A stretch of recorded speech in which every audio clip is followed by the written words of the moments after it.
الحمدللہ رب العالمین والصلاة والسلام علی اشرف الانبیاء والمرسلین وعلی آلہ وصحبہ اجمعین۔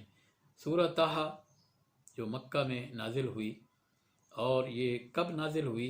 ایسا لگتا ہے کہ حضرت عمر رضی اللہ عنہ نے جب اسلام قبول کیا تو یہ اس سے پہلے نازل ہو چکی تھی۔ کیسے؟ اس لیے کہ حضرت عمر رضی اللہ عنہ جب اپنی بہن کے گھر آتے ہیں تو وہاں حضرت خباب بن عرت ان کے بہن اور ان کے بہنوئی کو یہی صورت پڑھا رہے تھے۔ آج ہمیں بھی غور کرنا چاہیے۔ دیکھیے، حضرت خباب اتنے سخت حالات میں بھی وہ قرآن کی تعلیم دے رہے تھے، پڑھا رہے تھے۔ آج ہم کتنے لوگوں کو پڑھانے کی جو ہے سوچتے ہیں، اپنی اولاد کو قرآن پڑھانے کی بھی ہمیں فرصت نہیں ہے۔ یہ لمحہ فکریہ ہے۔ اور وہ لوگ تو مکہ میں رہ کر ان حالات میں کہ جب اس قسم کا حضرت عمر جیسے رضی اللہ عنہ کے بارے میں کہ وہ بڑے سخت تھے، وہ جب ان کے گھر پہنچتے ہیں تو حضرت خباب چھپ جاتے ہیں، اور ان کے کان میں آواز پڑ گئی، اور وہ حضرت عمر رضی اللہ عنہ کی بہن تھیں، اور وہ جب انہوں نے دروازہ کھولا اور اس کو چھپا دیا تو اندر کہا کہ میں نے وہ آواز سن لی ہے جو تم کلام پڑھ رہی تھی، اور تمہیں یہ کیسے جرأت ہوئی کہ ایسے؟ تو روایات میں آتا ہے کہ حضرت عمر رضی اللہ عنہ نے ان کو، بہن کو بھی اور اپنے بہنوئی کو بھی مارا۔ سانس لے لیتے تھے، پھر مارتے تھے، پھر سانس لیتے، پھر لیکن لہو لہان کر دیا، حتیٰ کہ بہن نے حضرت عمر رضی اللہ عنہ کو مخاطب کیا۔ اس نے کہا کہ یا ابن خطاب، اے ابن خطاب، خطاب کے بیٹے، انا بنت خطاب، میں بھی اسی خطاب کی بیٹی ہوں۔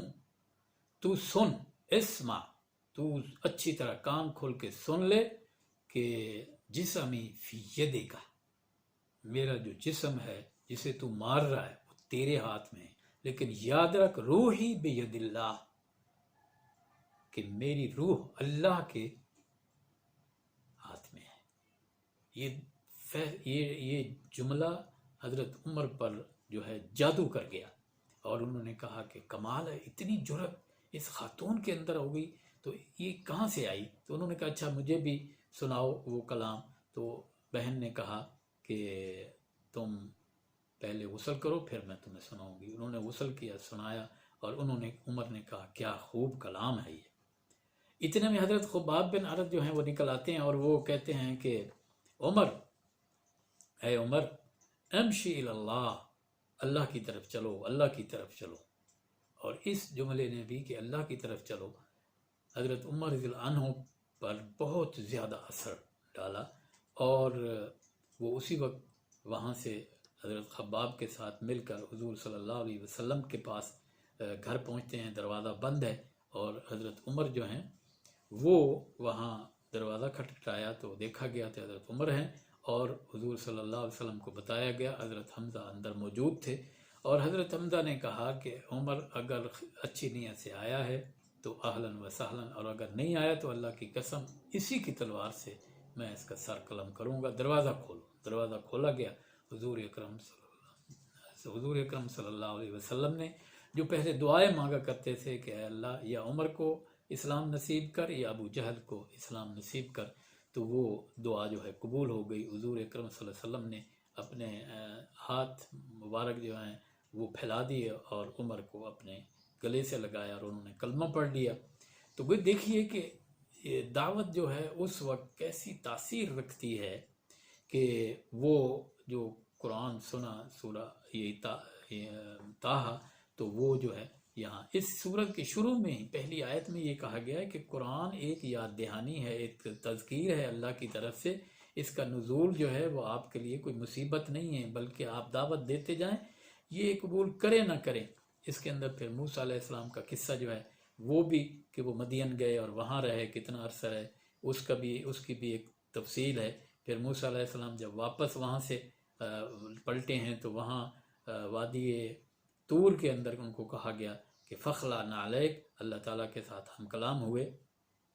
اللہ تعالیٰ نے اس وقت جو ہے اس سوال کیا کہ تیرے ہاتھ میں کیا ہے؟ تو انہوں نے کہا کہ میرے ہاتھ میں یہ عصا ہے، اور وہ ان کے جو ید بیضا تھا وہ بھی ان کی تو وہاں یہ بتایا گیا ہے کہ تیری ماں کے وہ یاد کر وہ وقت کہ جب تیری ماں پریشان تھی اور پھر ہم نے اس کو یہ وحی کی تھی کہ وہ سمندر کے حوالے تجھے کر دے، اور پھر وہ بہن کو کہ جو تجھے دودھ پلانے کے لیے اس نے بتایا تھا کہ فلاں جگہ ایک خاتون ہے جو دودھ پلا سکتی ہے، یہ بھی ہم نے کیا تھا۔ اور اس کے بعد جو ہے وہاں موسیٰ علیہ السلام جو ہیں اور فرعون کا وہ جو جادوگر آتے ہیں، وہاں کیا ہے کہ رسیاں وہ پھینکتے ہیں اور وہ چھوٹے چھوٹے سانپ بن جاتے ہیں، اور اللہ تعالیٰ اس وقت فرماتے ہیں کہ لا تخف موسیٰ، آپ ڈریے نہیں، یہ اپنا جو عصا ہے اس کو پھینک دیجئے۔ وہ پھینک دیا اور وہ سب کو نگل گیا، اور یہ جادوگر انہوں نے حق کو پہچان لیا اور اس دعوت کو بھی سمجھ لیا، تو سجدے میں گر گئے، وہ ایمان لے آئے۔